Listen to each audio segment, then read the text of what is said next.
Let's make some noise. Come on.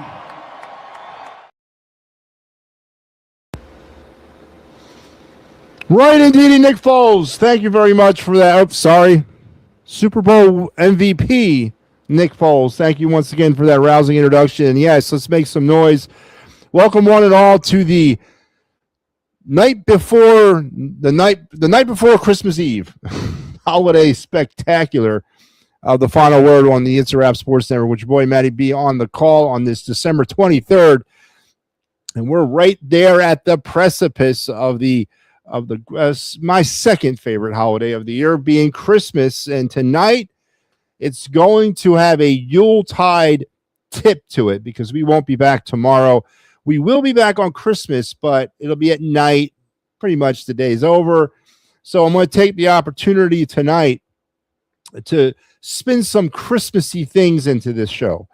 I'm going to, at one point, or as we move through this show, I'm going to reveal to you my top 10 greatest, my favorite all-time Christmas movies. Yes, MattyB is a fan of the cinema, and I am going to reveal the, I guess, one of the more done versions or done genres. You know, Christmas movies, a pretty big draw. A lot bigger, but yesteryear than it is today. But it has produced some really memorable Christmas movies over the years, and I'm going to reveal to you my top 10 favorite. I'm also going to tell you what I want to see under my tree come Christmas morning. If MattyB was a good boy this year, which I wasn't, be the first to say I wasn't, but if I was, and if Santa Claus saw fit, these are the things that I want to see under my tree on Thursday. So we're going to get into some of that. We're also going to continue to our talk tonight. Eagles will get ready for the Bills. Flyers are in action as we speak in Chicago. Phillies are still waiting for their Christmas dreams to come true. So we're going to get into all that. Our Day in Philadelphia sports history, our card review, and also our Of the Night segment will also be part of tonight's festive holiday show. Yeah, MattyB's Christmas show. Yes, never thought those words would ever come out of my mouth. But yeah, looking forward to it tonight. Let's talk some scheduling. And as you might have noticed, there was a few hiccups today. Let's start with the Birds Blast. I've been in a constant communication with Kyle today, back and forth for a few hours. We tried to fit it in. It didn't happen today, but it will happen at some point this week. All right. I'm working around his schedule right now. And, when you're dealing with guest stars and co-stars and all that, you gotta be sort of patient with them. And we are going to have a show at some point this week. At some point before the Eagles play the Bills, we're going to have a Birds Blast. I promise you that will happen. That is not what the issue is. It's not that we're not having one. It's when we're going to be able to get it in. So we're going to hope to get it in tomorrow. Tomorrow might be there might be a one live show tomorrow, and it might be the Birds Blast. So we're going to hope to get it in tomorrow. So that obviously was not seen today. The Pittsburgh Sports Tonight program did happen, but they had some technical issues. The host lost power to his house about 50 minutes into his show, so they had to cut it short. That's really no fault to anybody there. But we did have about 50 minutes worth of programming, so if you want to go check that back out tomorrow or tonight and tomorrow, actually, you can. And then the props, locks, and parlays, another scheduling issue, did not go off tonight, but Mike Lara, who is hosting the Flyers Blackhawks Clear the Ice tonight, will be on. He just could not squeeze in 8 o'clock as he's dealing with some work issues. So, and that will not be seen props, locks, and parlays until next week. So, we're dealing with the holidays and we're dealing with everybody else's personal schedule. So we're trying to make all things happen. And I'm doing my best for you guys, but that is what happened today on the network. And instead of me getting on social media every 5 minutes when something does go wrong, I figured I was going to come on tonight anyway, so I would explain that to you in person. Tomorrow is Christmas Eve. There will be no live program, but there will be a bunch of rebroadcasted stuff from the shows that we did get in this week, and as well as hopefully, potentially, a Birds Blast. Christmas Day, I will be back at 9 o'clock for the final word. On Friday, we got the Philly Friday Frenzy. Saturday, post-game Penn State and Clemson, which will be not right after the game. It might be on a little bit later, a few hours after or a couple hours after, but that will go off.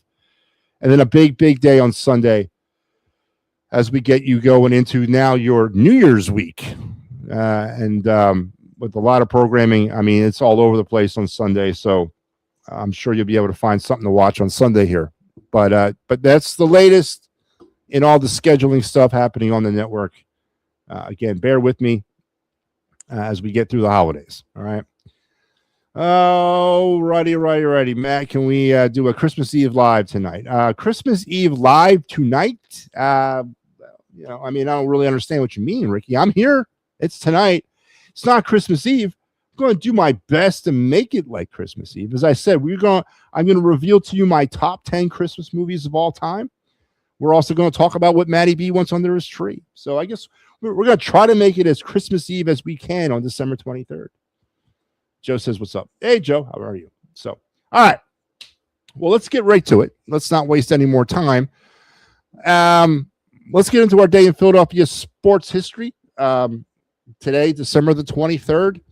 We go way back to the grand year of 1959, or 58, sorry.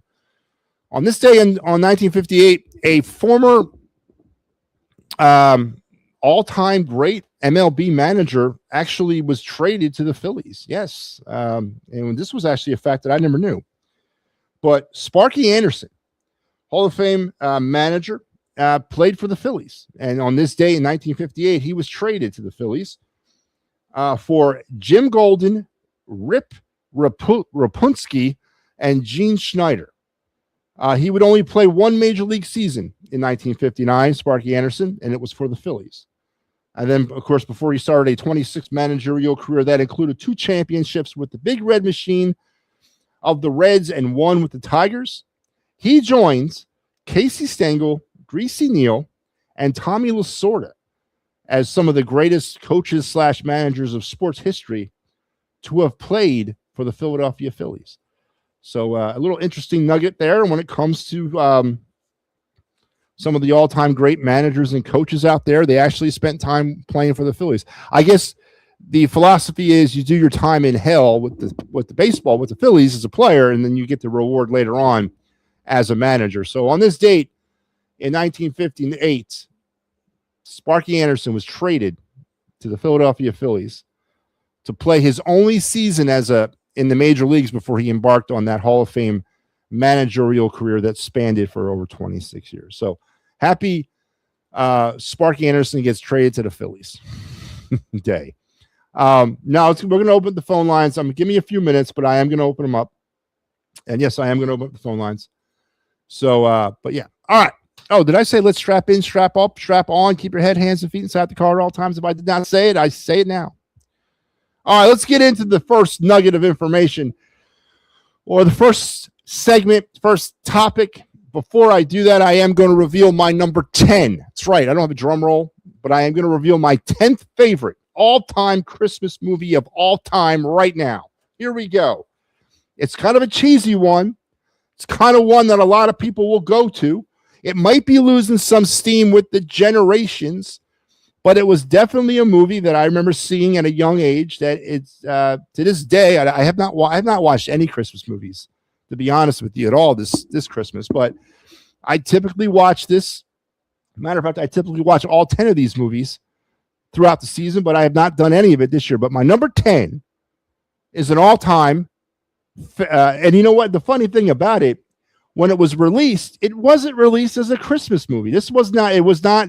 The message was not necessarily about Christmas, but it has morphed into that over the years, and that's of course the It's a Wonderful Life film, the Jimmy Stewart Capra movie. It was not a Christmas movie. That's not what the intent was for the picture, and but of course we all now readily identify it as maybe one of the greatest Christmas movies of all time. And yes, it's an older film, but it holds a special place in my heart. Maybe I maybe I just want to like remember how things were simple, no, not back when I was living in the 1940s, but simpler when it came to life. And this is a great movie. Again, it sends a very powerful message, and it has grown legs over the years and become one of the greatest films of all time, not just Christmas, but just greatest movies of all time. So number 10 on my list of Matty B's all-time favorite Christmas movies is It's a Wonderful Life, starring Jimmy Stewart. So there you have it. We're off and running. And as we move through the show, I will reveal 9 through 1, or all of them. But, all right. So my first bit of information here tonight. Seen a few sources reporting this around the internet today. Of course, people, when it comes to sources, obviously Jason Stark is the guy I listen to, and somewhat Buster Olney as well when it comes to baseball news. But I've been seeing this a lot over the course of the last 2 days. Yesterday I saw it. Today I've seen a little bit more of it. And I'm not saying that I'm believing it, but as each passing day goes by, I'm starting to wonder what is going on. And this is the JT Realmuto thing. All right. There is really, honestly, and I know homers are out there are going to try to wish this away and say, no, you're off your nut here. This is the process of negotiation. I don't honestly think there's anything you could tell me and try to explain why he hasn't signed yet. If it was such a slam dunk to bring him back. Now, here's the messed up part about this whole JT thing. We need to re-sign him. It's not a matter of wanting to re-sign him at this point. They need to re-sign him. And I guess maybe heading into this process, JT knew that too. And I don't know what's going on behind the scenes. I don't know the negotiation process. Is it about the years? Is it about the money? Is it about JT maybe not wanting to be here? We have really short memories. Do you remember in 2020? Do you remember that contentious time when JT was trying to get his first contract off the Phillies? Bryce Harper hitting home runs in the COVID, cardboard cutouts of Citizen Bank Park, going around the bases, yelling, sign him. I mean, it wasn't the smoothest process back then. And I don't know, does he feel some ambiguity to the Phillies? Is this a slam dunk? Is this something that JT wants? I know we as Phillies fans, or a majority of you, want to believe that and want to think that there's no way that anybody, and JT Realmuto be damned, but there's no way that he would not want to stay here. But why is he not re-signed? They were able to hammer out a 5-year, $150 million deal for Kyle Schwarber, but yet here we sit for a 34-year-old catcher still negotiating. And I'm not saying they're not going to close the deal. And I'm not saying that he's probably got them over a barrel somewhere and he's going to drive up that price and drive up the years and get his way. But either way, I don't think this is such a friendly negotiation right now. I really don't. And it got me thinking. Here's what it got me thinking. If they don't re-sign JT Realmuto, if he decides, you know what, I'm going to take 3 years and X amount of money from somebody else, and I'm done with the bullshit in Philadelphia. I'm out of here. I'm going somewhere else. What the hell are we going to do? Well, what is the answer at catcher? And I'm not talking and I love you, Joe. I love you to death. But the Audley Rushman and me with Hunter Goodman, with the fantasy of trying to get one of these young hot catchers, with the reality of what are we going to do? Because we're not getting any of those catchers. Colorado's going to 10 players to get Goodman. Rushman, another, a huge prospect kind of deal. That's not happening. The reality is we're screwed, man, if we don't re-sign JT. Because if you've looked if you've glanced at the free agent market when it comes to catchers, and just real quick, I'm going to give you a couple of the names. The list is not that long. And JT is the highlight of the list. After him, it kind of falls off a cliff, man. You got Mitch Garver. You got Christian Vasquez, Victor Carantini, Jonah Helm, Tom Murphy, Ellis Diaz, Gary Sanchez, MJ Melendez, Reese McGuire, and Austin Barnes. That's it. That is the UFA contracts for catchers right now. That is who's available on the open market. Oh, my God. Obviously, Mitch Garver might be your pivot point, but he still comes at a cost of about $12 million a year. So I got to thinking even more. I'm like, okay, so we're not going to be able to legitimately trade for a hot catcher. I don't know if you sign one of these deadbeats. We certainly cannot go into 2025 with Garrett Stubbs and Rafael Marchand as our catcher duo. There's just no way they can do that. So what exactly is happening in our farm system?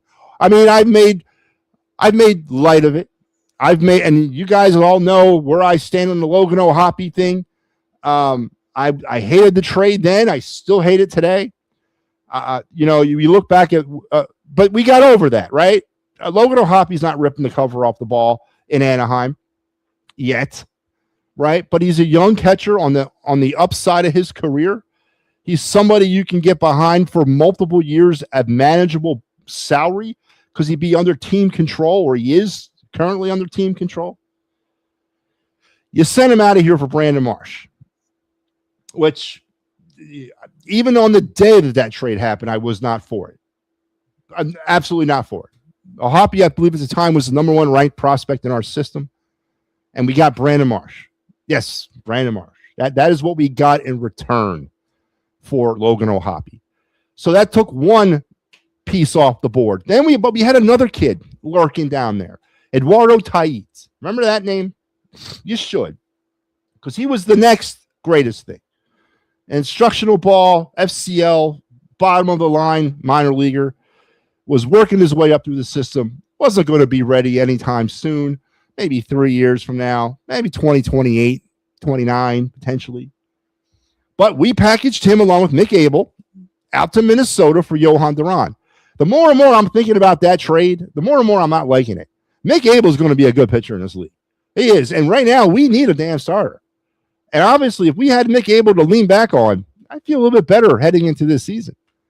Granted, we got Johan Duran, but his return was really hot in the beginning, cooled off considerably towards the end. But we packaged two very young, good players to get Johan Duran. So, no use crying over the spilled milk about Eduardo Taiz and Logan O'Hoppe, right? So let's take a look at what we do have in the minor leagues right now. Is it as bleak as MattyB is saying it? Well, let's take a look real quick. I'm going to start at the bottom. At the bottom. Currently with the FCL Phillies, you got Arleo Farabus, who had a really good season once the path was cleared and they traded Taiz, right? But he's about 5 years away because that was his first year of instructional ball. He's 18, I think, now, but he'll be 19 at some point during the season. So he's not coming anytime soon.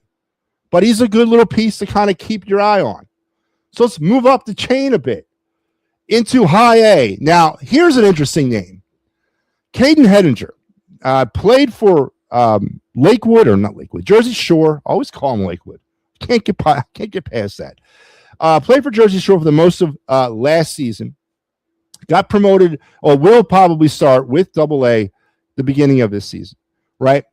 So he actually was I think second, third on the list of the hottest offensive standouts for the Blue Claws all season long. Now, you can look at that one of two different ways. He's a young catcher who played pretty much every day. He played a lot of baseball this year, a lot more than his counterparts did because they were trying to move people in and out of positions. But when it comes to catchers and it comes to that skilled position of a very limited group, he got a lot of looks and got a lot of at-bats. But was very good offensively. And as I said, he'll make the move probably to Double-A here to start the season. But you're looking at least 2 years from him if he's the real deal. And that's even if he can work his way through Double-A. Let's give him 1 year in Double-A and 1 year at Triple-A. At the very least, you'll be seeing him sometime in the back end of the 2027 season. So we're not ready yet. Let's continue up the list to Double-A and Caleb Ricketts. Now, Caleb, I've had my eye on him a little bit. over the last. He was a quick riser through the minor leagues. Got bogged down in Double-A. Ended up doing 2 years with the Fighting Phils. This was his second year. Should start in Triple-A this year. Peyton Henry, who's the tweener catcher we had signed with the Yankees, so he's gone. It leaves the door open for Ricketts to get the promotion coming out of camp to start in Triple-A. He is probably your closest MLB ready catcher, but does not move the needle for me at all. I don't think he's MLB ready. I really don't. And that's it. There's the three. There's our three catching prospects that we currently have within the organization. So as I ponder this, and my first MattyB Christmas present that I want under my tree on Thursday, I want a catcher. I want a catcher. I want an MLB ready catcher. And yes, listen, I really don't care if JT's here or not. If we had somebody better, JT can go. I'm not in love with JT Realmuto. I'm not. Never have been. I think it's a lot of overhype with him, right? Is he good defensively? 100%. Does he control that staff? Does he control that defense out there? 100%. But his offensive skill set is falling off a cliff. He's no longer a viable option at 5 or 6 in your lineup. He's a 7 guy right now, and we need him to be a 5 or 6 in this lineup. But again, I don't know what the other option is. The Phillies are up against the wall when it comes to JT Realmuto, and why hasn't he re-signed? Is it as happy and as fantasy land as a lot of Phillies want people to? A lot of Phillies fans want people to think. I think there's some contentiousness right now in that negotiating process. Again, I go back to 2020 when there was a lot of contentiousness in trying to renegotiate his deal back then. I think some of that's carried over, and I don't know because for the life of me, why hasn't he re-signed? Now, the fact that he hasn't re-signed with us or signed with anybody, that's a good thing because there's obviously some sort of communication going back. But the reports that I saw today, again, I'm not going to sit here and tell you it was a reputable source, and I'm not going to put it out there because I don't think it is reputable, is that there seems to be little interest from JT of re-signing here. That concerns me.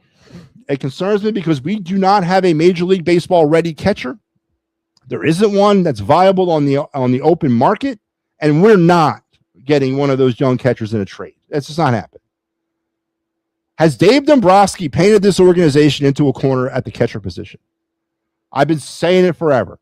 I said it the minute they traded Tait. I was like, what are you doing? You've just gotten rid of all of our viable catching options in the system. And you've painted us into a corner with JT Realmuto. And it hasn't really been talked about much because everyone just assumed he was coming back. And again, I'm not saying he doesn't, but it's a little puzzling that he hasn't re-signed yet. So there's my JT Realmuto rant, and my first Christmas present is I want a catcher. I want a catcher with major league experience. Viable. Phone lines are open. So chime in if you want. But I want a catcher. And I don't know what's going on with JT. And I don't know if it's as happy-go-lucky as everybody else wants to talk about.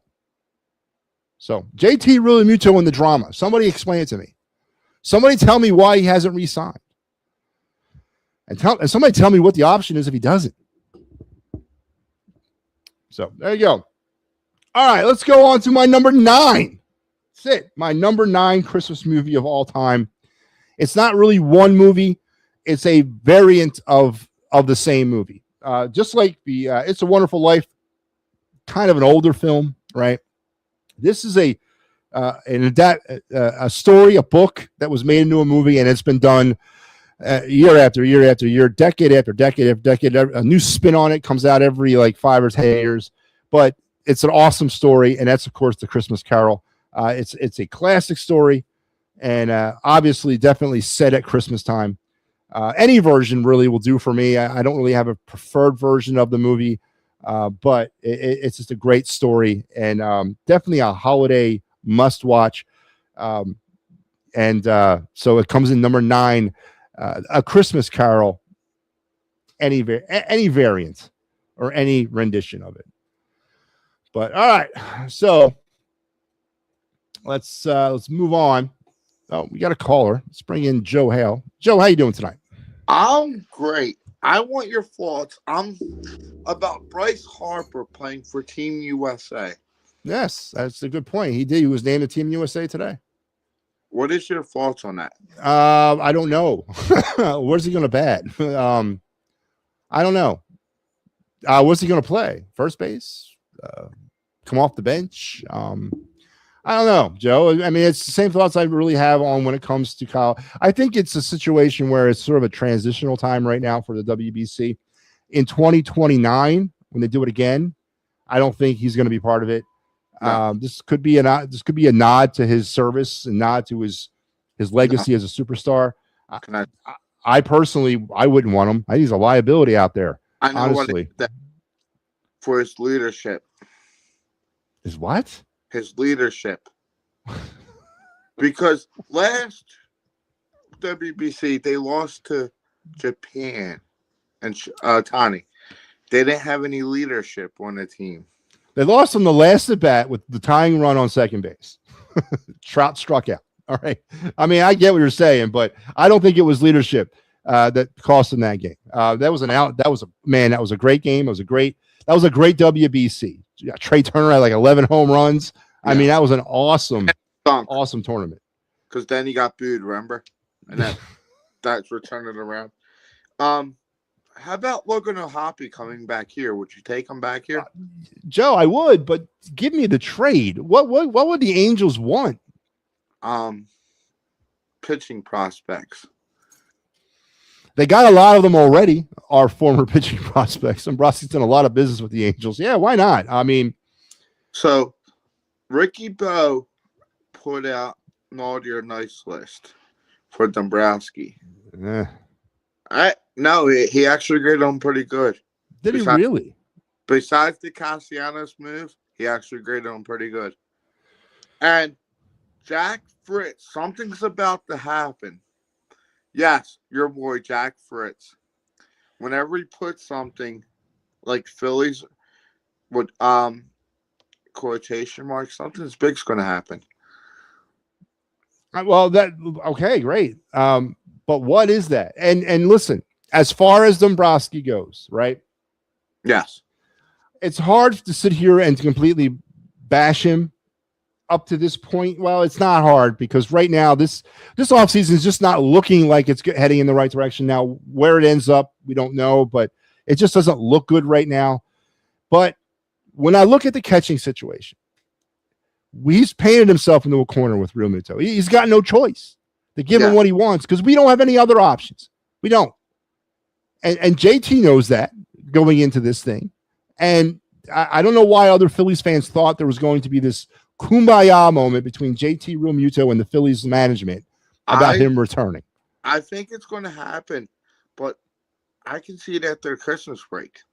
Because he stopped talking to all the teams, apparently. Well, I don't know who he's talking to or what to say. I'm not saying he's not talking to the Phillies, and I'm also not saying that the Phillies don't get it done, but it's just a little suspicious that we can hammer out the big deal with Schwarber, but we can't hammer out a deal with JT. Buster only reported his top two teams are the Phillies and the Red Sox. Just let that sink in. That's interesting, and that's very interesting. I don't know what I would do if I was him. They got to also look at it from his standpoint. He's at the end. This is it. This is his last contract he's going to sign. So he wants to go somewhere where he thinks he can win a World Series. I would assume that's what he's thinking. And does he think that the Phillies are headed in the right direction? And that could also have something to do with it too. And maybe the whole thing with Castellanos and now Matt Strom getting thrown out of here for speaking up against management. Maybe there's more going on inside that locker room than we're privy to. Maybe it's not all sunshine and roses inside that clubhouse, Joe. Joe. Joe Hale. All right, Joe. Joe on the outside, man. And what happened there? He was fiddling with something, and then it all turned off. All right, but yeah. So listen, I'm not. Again, I want to preface all this by saying I don't know if he. I'm not saying he won't be back. I am just saying it's to me is a little suspicious that he has not already re-signed. And what is the options? Like, what are we doing after that if he doesn't re-sign? I'm okay with Marshawn. 100% okay with keeping Marshawn on as a backup. I sure as hell ain't okay with Garrett Stubbs as the other one. The other prospects, and by the way, all three of those catchers are currently on the top 30 list of Phillies prospects, which is not hard to be on in December because we're coming out of a season. But what is the option? It can't be Garrett Stubbs and Rafael Marshawn. They can't. The Phillies can't legitimately go into spring training with them as the battery mates. They just can't do that. I won't allow it. There's no way. And if Jack Fritz, who may have his finger on a little bit on the inside there, I don't know. I don't know Jack's status with the Phillies in terms of a man in the know. But if he feels something is impending, again, would I be upset if they re-signed him? No. Would I be upset if they didn't re-sign him? No. If there was a plan in place to fix him. But I don't know of any other options right now with JT. And to me, it's a little coincidence. It's a little suspicious that he has not re-signed. That's all I'm trying to say about that. And that, again, that's my first Christmas present that I want. I want a catcher on Thursday morning. Just a viable MLB experienced catcher. Now, and I've tampered my expectations because we have such little in our organization now for me to cash in on. I just want a viable MLB catcher. If it's JT, great. If it's Garver, great. If it's Vasquez, whatever. Just let's settle this catcher problem right now. So there you have it. All right. Let's moving on. Eagles. Let's talk some Eagles. So the Eagles today found out that 5 of their teammates have made it to the Pro Bowl. Zach Bond, Jalen Carter, Cam Jurgens, all returning to the Pro Bowl. And then first-timers Cooper DeJean and Quinyon Mitchell got the nod as Pro Bowl selections from the Phillies or from the Eagles. No offensive skilled players. Cam Jurgens from a very beleaguered offensive line gets into the Pro Bowl, but none of the offensive skilled position players, to include Jalen Hurts, got the nod. Now, let me give you my Pro Bowl thing. I could give a damn less about the Pro Bowl. I know the players care about it because of the money, but it's a popularity contest. It's voted on by the fans. It's all pro is what I look at. Who makes the all pro list and first and second team all pros? That's kind of what I look at, and I think a lot of players gauge their careers along those lines as well. And the way the Pro Bowl has been so just destroyed over the years, maybe they should just name you to the Pro Bowl and just not have a game. I know what they do now, flag football they're doing now for the Pro Bowl or something like that, or a bunch of skill competitions. I don't even know what they're doing anymore with the Pro Bowl, but the Eagles are sending 5 to wherever the game is. It's not in Hawaii anymore. And who knows, they probably won't even play because of, for a lot of Eagles fans, a Super Bowl run, which would preclude them from playing in that game. But 5 Eagles got the nod today as 2026 members of the Pro Bowl. So congratulations, NFC. Congratulations to those 5. And congratulations to Cooper DeJean and Quinyon as first-time honorees or first-time selections. So that's always a good thing. So the Eagles are getting ready for their much anticipated, a game that I think a lot of people had circled on their calendars way back in May when the schedule first came out. Eagles-Bills late season in Buffalo. Not, thanks to Joe Hale for correcting me, but not the final home game in Buffalo, but or home regular season game, but definitely a big game. The Bills are involved in a pennant race. I just say pennant race, and a divisional race between the Patriots. So this game means a lot for Buffalo. The question still remains, or the verdict is still out. Does it mean as much to the Eagles? And should it? With all the offensive problems, and I think a lot of people are going towards the injuries as the issue. And with the second seed, yes, in reach, but yes, they don't control it. They can't get the first seed. They could fall down to 4, but no lower than that. That would still guarantee them the one home playoff game. Would resting players be a better option than going out and trying to win this football game? Does the number 2 seed really mean that much? I mean, honestly, I know a lot of people are like, well, we would play the Rams, or we would play the 49ers if we were this seed, the Rams if we were that seed. Well, newsflash, if you want to make it to the Super Bowl, you're going to have to play the best of whatever the conference has to offer at some point. So who cares, really, honestly, when that is? But do the Eagles really value the number 2 seed as much as a lot of Eagle fans out there do? Now, here's my whole thing about it. Whatever's wrong with the offense is not going to be fixed in the next 2 weeks, regardless if they play their starters or not against Buffalo. And they won't play them against the Commanders. I don't see their offense getting fixed. This is what the offense is.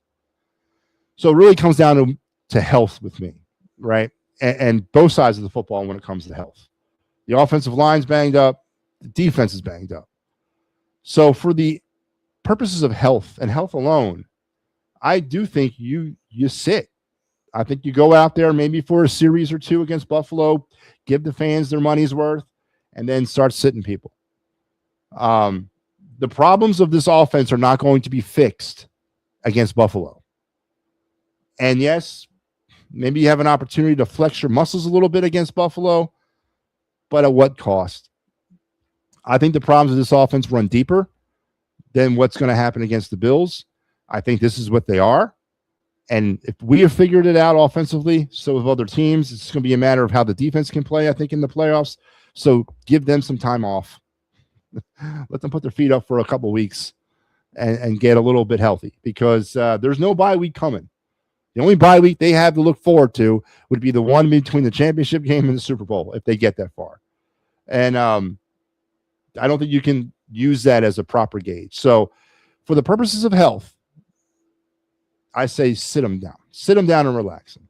And I think that would be the better thing to do. So I see Joe Hales pop back on. What'd you do, man? I had my work called me. I work for a while. So you just hung up on me? Talk to your work? Come on, Joe. Work's important. If you say so. Well, okay. I work in retail, so. What was I going to say? So the catching, who's out there? I went over let's go over it again. Well, you ready? Ready, Joe? I'm talking about trade candidates. I'm not talking about free. Well, see, Joe, that's the problem. Right now, I can't sit here. We could play Monday Morning GM all day long. I wish we could. Right? And we could do it all day long, every day of the week. But the problem is, we really can't gauge that market. Now, you've mentioned one in Rauschman. I've mentioned one in Goodman. Those they're available for trades. I'm sure Colorado and Baltimore would listen to a trade offer. But, I can't sit here and give you a trade.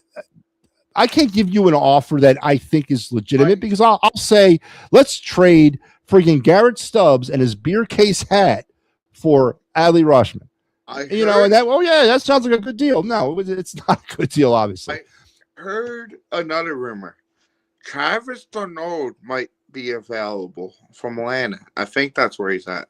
Well, he's a free agent next year, so that would not be a bad move for the Phillies to pick up. Let's see. He's with I can't believe he's actually still hanging around.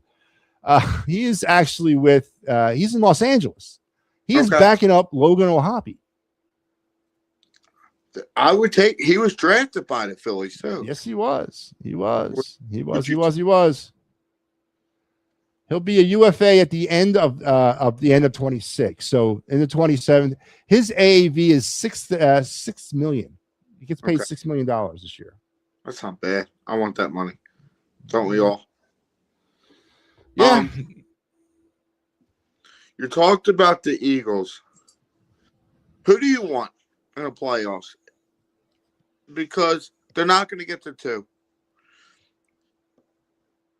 Well, so what? Right now, it would be. I think if it ended now, it's the Rams, right? Because the Rams, by the 49ers winning last night, it's now the Rams, right? Yes. I'm okay So, with the Rams at home. There's a couple things about the Rams, and we forget this too. Last year in the playoffs, they came within that fumble and that Jalen Carter sack. The Rams were going in for the winning score in the snow. They were getting ready to win that game. And this snow, factor in the weather also. Yeah, but again, I'm talking about last year's game in the snow, in the playoffs. The Eckler fumble late and the Jalen Carter sack really late saved the day. For the Eagles did not overpower the Rams in that playoff game. They came up when they needed to come up, and they got a big stop. Then earlier this year, the Rams blew the brakes off the Eagles in the first half. Was it 26-7 heading into halftime? Yeah. And then the Eagles came back on what, 2 block punts or a block punt, a block field goal? Yes. And ended up winning that game. So there's a lot of fluky things going on between Eagles and Rams. They're playing each other pretty evenly. And the Eagles have beaten the Rams the last 4 times. At some point, that ends. I don't think it's going to be the Rams replay. Let me see. Is it the Rams currently in?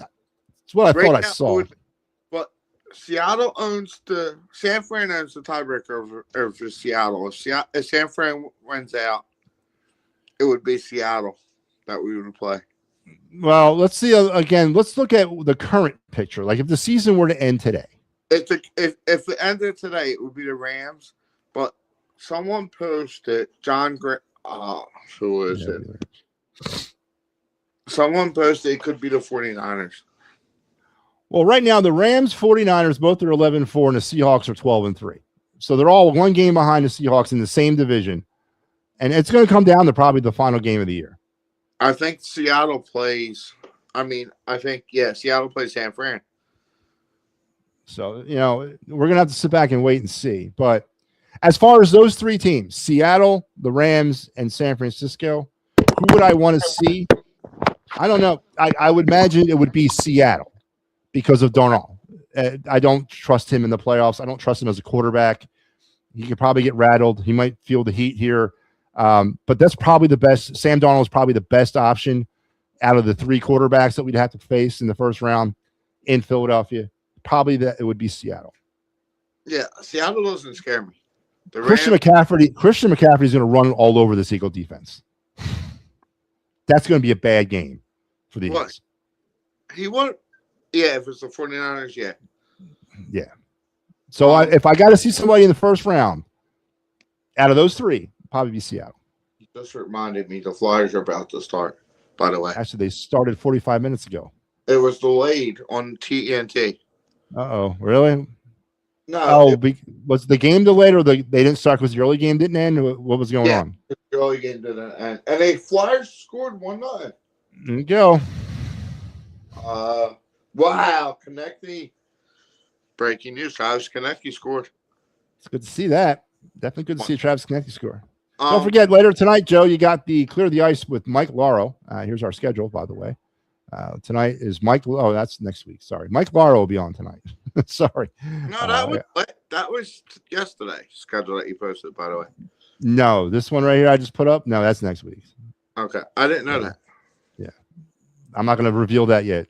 It's a secret until later on in the week. Buddy, forget what you just said. What's that? Forget what you just posted. Ricky. Yeah, it was only up there for a second. Nobody noticed.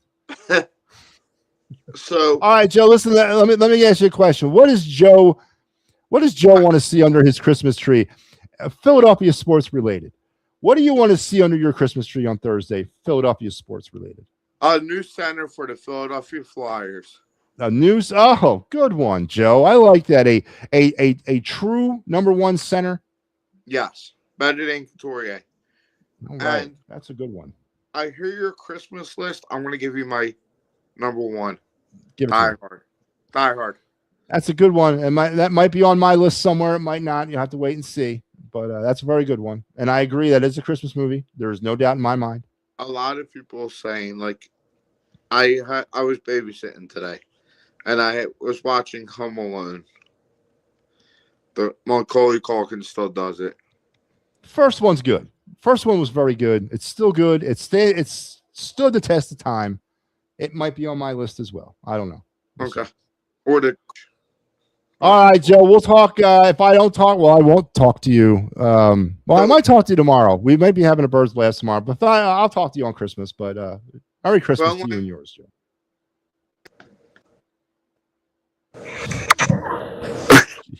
You guys there? Yeah. All right, Joe. Merry Christmas. Merry Christmas, and I'll talk to you Thursday. All right, all right, Joe Hale. Good stuff, man. Joe wants to see a true centerman for the Flyers under his Christmas tree. I like that one. All right, so my number 8 all-time favorite Christmas movie. Silliest movie on the list, but it belongs there. It's just because it's really funny and it's really cool, and it really just, I don't know. I just love the way they went with it. It's got to be Elf. I am not a Will Ferrell guy, but it's just really, really campy and really like reminds me of my childhood with the department store stuff. Remember, I know they don't, the Gimbals or the Macy's in Philly closed, I think it was this year, but that so reminded me, that department store scene when you had to decorate. That so reminded me of my childhood going to places like that.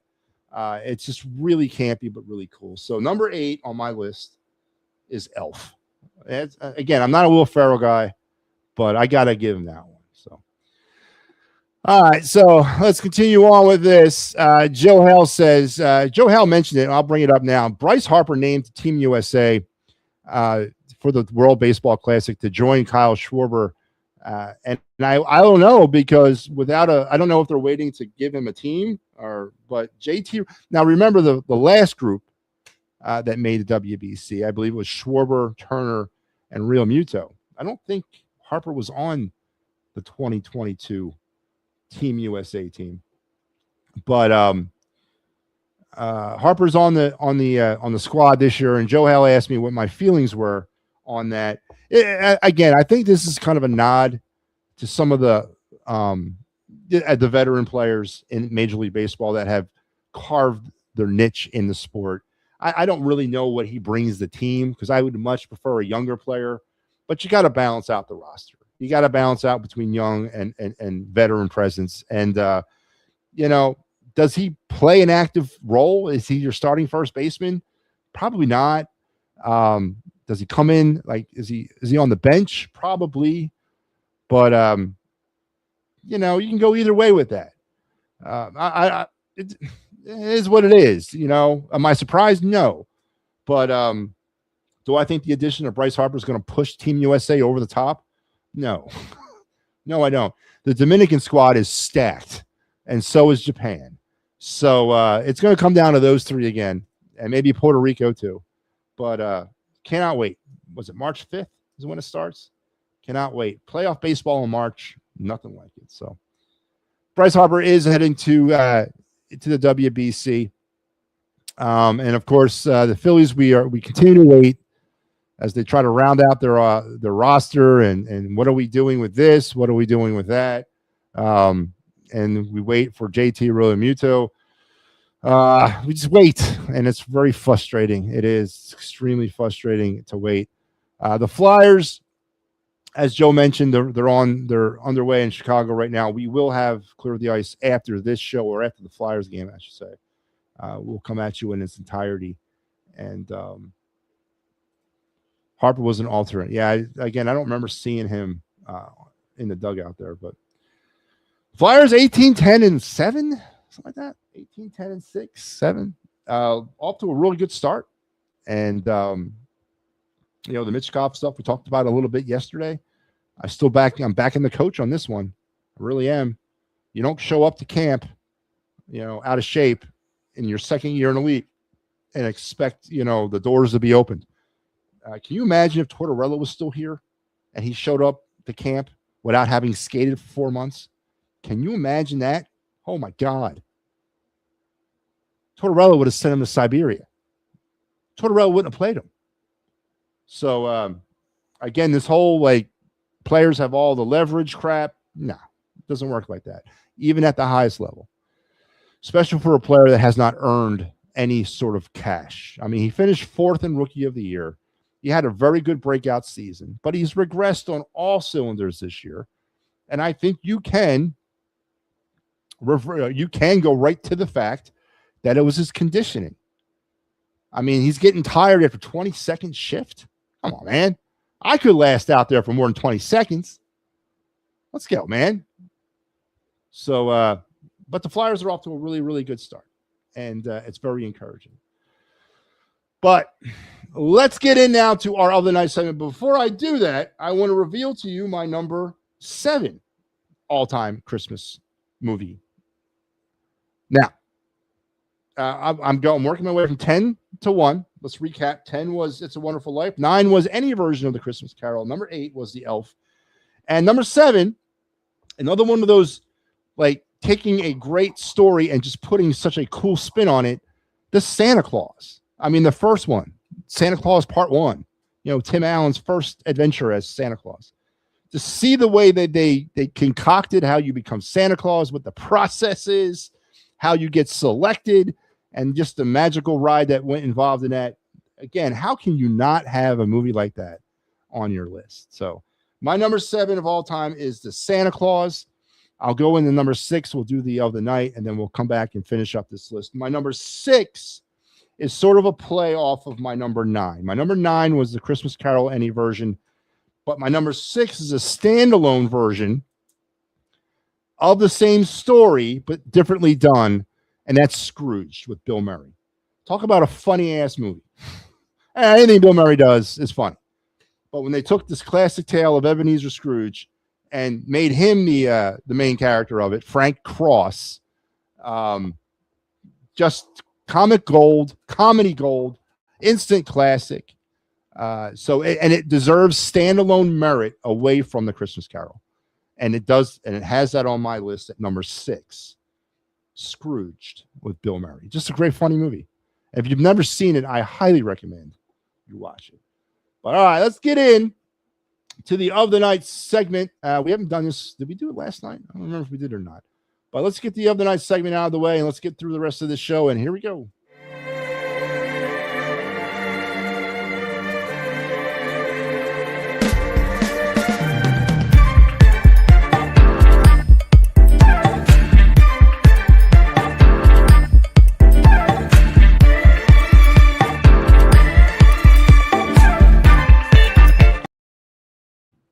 All right, let's jump right into this.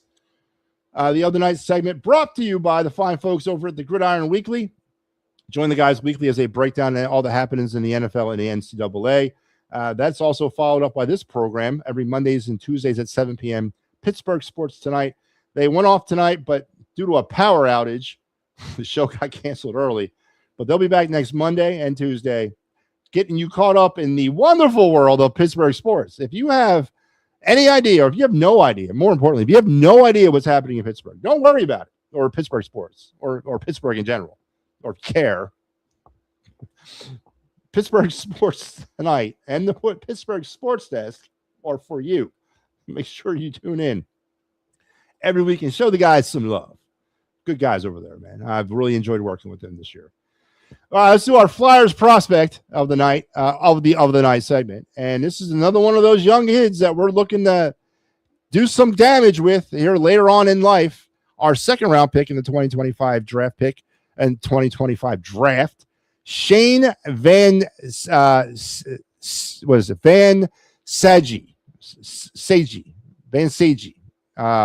the right wing from Michigan State, 6'2", 216 pounds. That's what I'm talking about.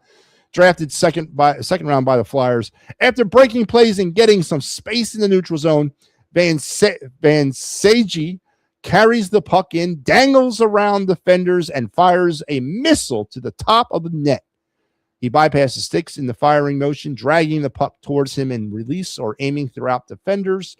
On top of those skills, Van Sage also has his moments as a playmaker, landing passes in transition and from below the goal line. Even under heavy pressure, he seems to retain an awareness of the ice and the ability to add a touch of deception to his feeds. Instantly after the pass, he gets open for a return feed, showing an above average tactical understanding of the game. This is who I've been waiting for, man. A big kid, 6'2", 216, you can camp down low, who also has speed and has the ability to move the puck and has a missile from distance. This is a throwback guy for me. This is a guy that I've been wanting the Flyers, or the type of player, and there's been a few of them the Flyers have drafted this year that we've kind of looked at on the bigger side. You know, they've bypassed some of those finesser guys that were available and went with some of these bigger guys. James Higgins, for example, who was there in the first round for them, they bypassed for the bigger Porter Mortone. So the Flyers seem to be edging their way to a bigger type of team in the future. And he is, and Van Sage is definitely one of those players. I can definitely envision him camped out down low, using that stick, a la like maybe a kind of John LeClaire-ish type player. Not going to quite give him all that right now, but he brings that skill set, the ability to crash down low, and also the ability to shoot from distance, and the ability, when called upon, to make plays. So definitely a player to keep an eye on. Definitely fits the mold for me going forward. And there you have it. Tonight's Flyer prospect, Shane Van Sage, currently playing for Michigan State in the NCAA. So there you have it. And that was brought to you by good folks over at the Happy Valley Huddle. We'll have our final Happy Valley Huddle this weekend. Penn State against Clemson in the Pinstripe Bowl. Mike Lara will have you for that, and he'll take you through the final Penn State game of 2025.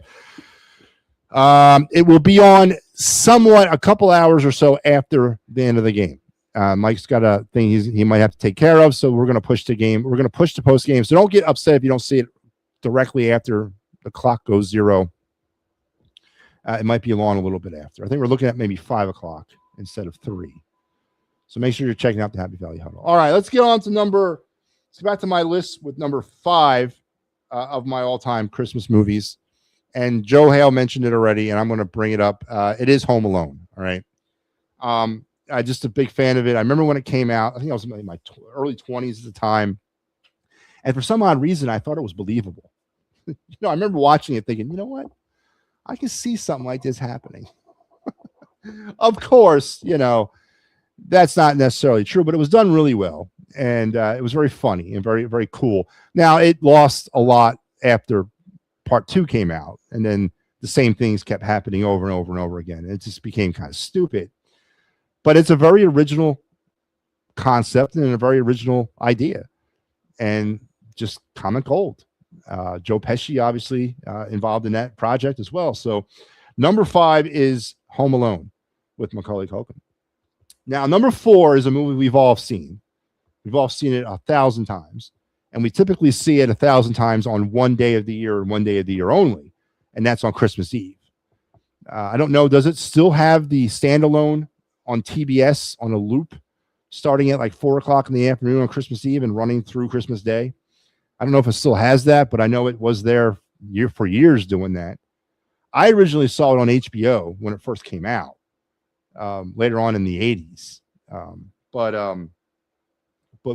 how can you have a top 10 Christmas movie list and not have Christmas Story on it? It's been done to death. It's been seen 1 billion times by 1 billion people. We all could probably sit there and quote the movie from start to finish together.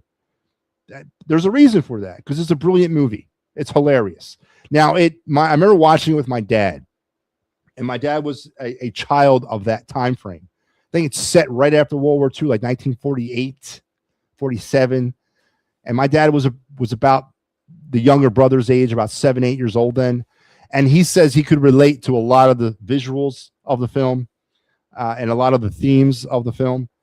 And of course, the over voice of Ralph as an adult and the old man. I mean, it's classic. It's been satirized, overly satirized to the point where people now hate it. But if you go back to its roots, and if you remember the first time you seen it, it's just amazing. It's an amazing movie, and it earns the 4th place on my all-time Christmas movie list. Number 4 is a movie that I typically would never have seen if I hadn't been a dad and growing up or raising my daughters with this film. But The Polar Express. You know, if you're a father, you know what I mean. All right, it's just a must every Christmas to sit down with your kids and watch, because again, it's just really, you know, it tugs at those Christmas innocent heartstrings. It's supposed to be like this, and the visuals, the animation's great. I'm not a big Tom Hanks guy, but just the whole idea, of course, based off the book, just a great movie. And for those of us who have raised children, both boys and girls, you know what I speak of. So The Polar Express, number 3, which then only leaves 2 movies left to be talked about on my all-time Christmas movie list.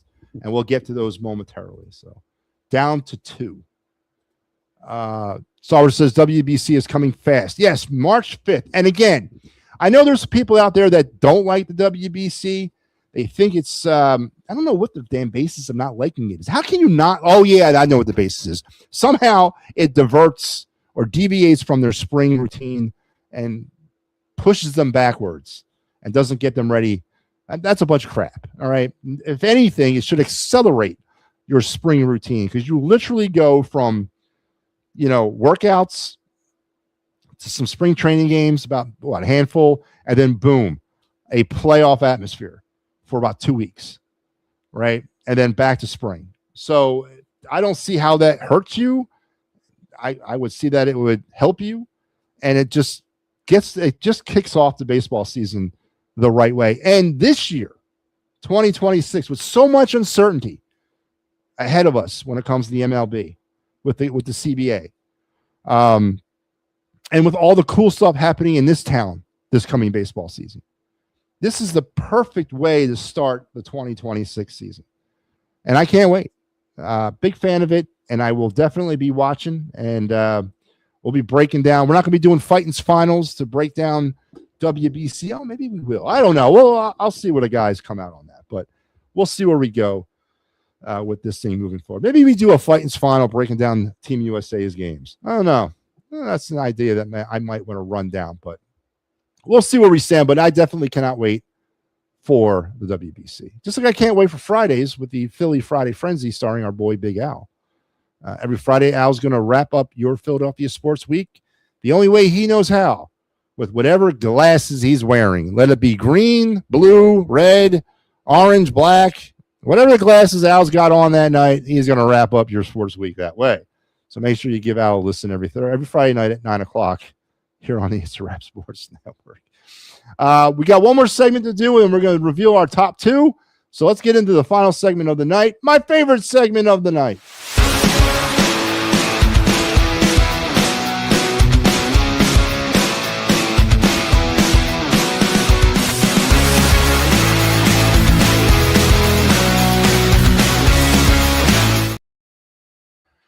Yes, indeed, it is the baseball card, MattyB's baseball card review segment, brought to you by the great folks here at the It's a Wrap Sports Network. All of us are bring you this segment every night, and of course, I had the privilege of delivering it tonight. We're back on baseball. We did one, was it 2 nights ago? We did our last night, Lou Gehrig. Tonight, we're staying in baseball, and with the JT Realmuto theme that or the soapbox I've been on about him all night, I think it's appropriate that we do a JT Realmuto card. Because he's got a lot of them out there, and some of them are worth pretty good money. This is not one of them, but this is one of his special insert cards from 2019 Topps. In 2019 Topps, they did a like a leader's card. You know, in this case, in JT, this is JT's pop card. He led the league in pop time in 2019, and they did an insert for it. And then in the entire 2019 Topps set, there's various cards of various players with leading in specific stat categories. And this is the JT Realmuto pop card from 2019. Very cool idea and concept here. Topps never really got into the weeds when it came to sort of producing cards about stats. They've always, you know, all-star cards, yes, every year. Leaders cards, yes, every year, but never quite breaking it down by like statistical categories. And this was one of their first years that they went into it. Most of these cards are pretty much designed the same way, same layout, just maybe a different category, obviously, and a different player. And this is the JT card. Pretty cool concept, man. I love the idea, and I love the way the card was lined up. I love the design. This is the black and white variant. There's a few different variations of this card in that set, but this is the base set or the base card of the insert, card number SS-18, and it shows off JT Realmuto and honors his pop time from the 2018 season. About $3. As I said, this was not one of those cards that are worth any money from him, but cards worth about $3 on a couple different markets. And it's a cool card to have in your collection. And of course I have it. So, and it's funny, on the back of the card, it lists the top four, or I should say the top four, or top three, actually. It's JT1, Yan Gomes 2, and then 3 players are tied for third in pop time in 2018. And you know, one of those players that was tied for third, Jorge Alfaro. You know, that's interesting to me because, of course, Alfaro was traded to the Marlins for JT. Wasn't he? Wasn't he part of the Sixto Sanchez trade that brought JT here? And, of course, JT came here in 2019. So this is not only his last year as a Marlin, but a really cool insert card. So there you have it. The 2019 JT Realmuto pop card honoring his number one pop speed in all of baseball from the 2018 season. And there you go. There's the card. And again, there's the back. Jorge Alfaro's name is right there as the third. So MattyB's card review. Pretty cool design card. I love the idea of getting in the weeds with the stats. And about $3 on every open market. So, all right. Let's bring on one last caller. Ricky Deal's been waiting, so let's bring Ricky on. Hey, Ricky, how you doing? Every day. Went and knocked on Gene's door and I said, listen to this. And go Flyers. Are you watching the game, Ricky? Mm-hmm. Awesome. Don't forget, later tonight, Clear the Ice with Mike Lauro, immediately following the Flyers game. All right, Ricky. All right, Ricky, listen, I'm a little pressed for time, so I got to cut you off soon, but I do want to ask you a question. If you had to get one present under your tree on Thursday, you only had one present between the two of these presents, which one would you want? A Super Bowl championship for the Eagles or an NBA championship for the Sixers? Which one would you want? So we went without the makeup and thankfully sold millions and millions. NBA. Really? NBA. Cool, Ricky. I didn't expect you to say that. That's a good one. You know what? I kind of agree with you. They haven't won one since '83. Yeah, if I had to get, you know what, Ricky, you surprised me on that one, man. I like that. Ricky wants an NBA championship.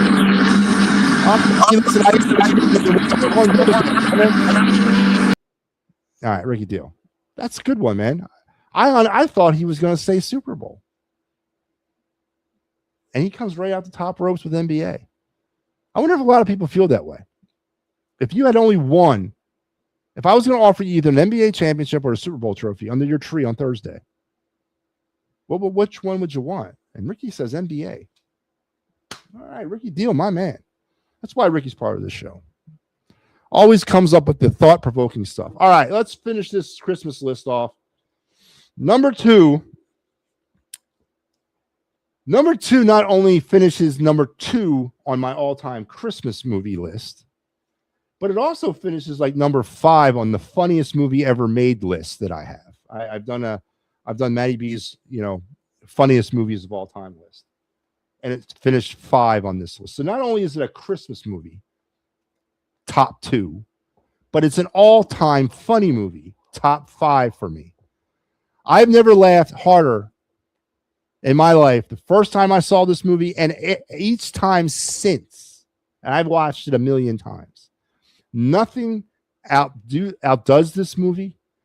We talked about how we could sit here and talk Christmas Story and quote the whole movie from front to end.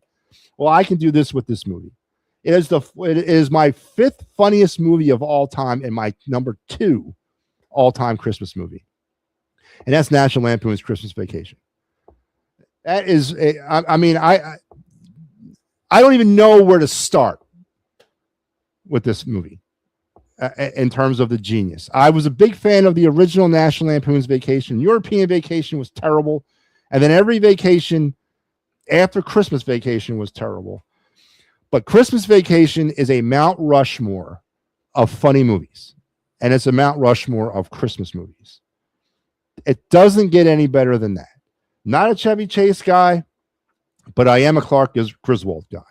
And I'm a Cousin Eddie guy.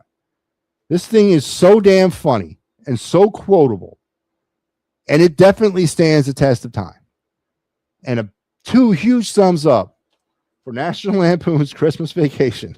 My number 2 all-time Christmas movie. And that leads me, of course, to number 1. And yes, Joe Hale said it earlier. Hands down for me, my number 1 all-time favorite Christmas movie, it's Die Hard, man. Yeah, it's Die Hard. And yes, Die Hard is a Christmas movie. And Die Hard is the best Christmas movie ever made. Because it blends the holidays into a bloodbath. And it does it seamlessly. Again, quotable movie. It gave birth to the world to John McClane. It gave birth to the world of Hans Gruber. And it's just, it's hard for me. I can't critique it. There's nothing negative to say about this movie. It just works on all different levels. It comes from like 7 different places and meets right there at the end. And it does it all seamlessly. And it is the greatest Christmas movie ever made. The 1988 summer blockbuster, Die Hard.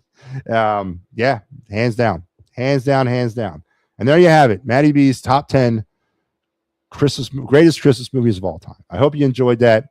I hope you enjoyed spending your night before Christmas Eve with me here on the program. We got through some great stuff.